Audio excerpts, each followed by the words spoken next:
We're going to be watching a big Gulf system develop over the course of the day and into Sunday as this moves up toward the east coast, becoming a big nor'easter, eventually making its way up toward New England. And on the back side of it, cold air and snowfall will be making its way from Chicago up toward Toronto and the Great Lakes, and eventually making its way definitely toward the east coast. Question of whether or not that changes over from a cold rain to snow along parts of the Northeast is still a question, but a powerful system moving away from us. What it did for us was increase our easterly winds, and really the remnant impacts are the minor coastal flooding that will occur during high tide overnight tonight. But as we head toward tomorrow, as the tide starts to go out and lower, winds will eventually start to shift out of the west and northwest thanks to a front moving on through. And the winds along the coastline have not been quite as brisk as they were earlier in the day, and no longer a gale warning, no longer a wind advisory inland. Still breezy, yes, but below the criteria for a wind advisory through the night and into tomorrow. Now, what those strong easterly winds also did was increase the humidity, and not that I would describe 50s compared to where we normally are with humidity during much of the year.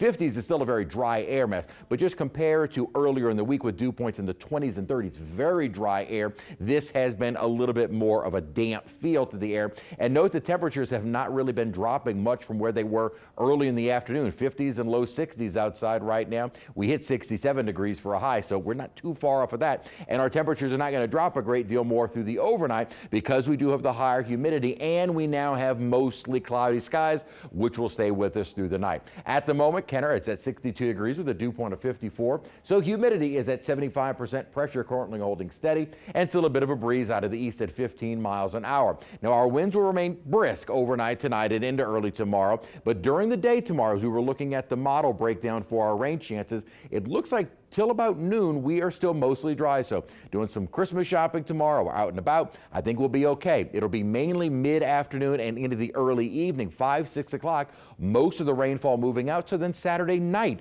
will be dry, and then Sunday cool and mostly sunny. Here's the upper disturbance that is pushing through the cold front. Now, the main energy with this note is lifting almost toward the north very, very slowly. This is not going to be plowing south, so the air mass behind the front is not dramatically cooler. As a matter of fact, high temperatures will probably stay roughly the same Saturday compared to Sunday, but it will turn a little less humid. And thankfully, what we did not see with this front is a big surge of warm, humid air. That would have created increased instability and more of a severe risk. This is not a severe risk. Rain starts moving in, maybe our western parishes around noon through the afternoon, early afternoon hours. Those scattered showers, some thunderstorms by about 5, 6 o'clock. Most of the rainfall moving out, and then Saturday evening is going to be dry.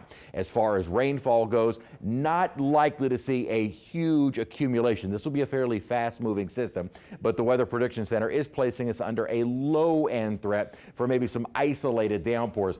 Generally speaking, we're going to all see less than an inch of rainfall. There is a possibility of a few spots seeing maybe a little bit more. I'm not really confident that that is going to be an issue at all. So we've got our showers afternoon, early evening Saturday, and then the rest of the weekend dry and very pleasant on Sunday, especially with more sunshine. Gorgeous start to the work week with a high around 63 degrees, plenty of sunshine. We'll see a second front move in Monday, Tuesday, a little bit of cloud cover with it. That'll keep our high temperatures in the 50s and could be near freezing or at least some frost Tuesday, Wednesday morning on the North Shore. Back into the mid-60s, though, as we head toward Friday. Rough outlook for Christmas Day. Looks mild and maybe some storms.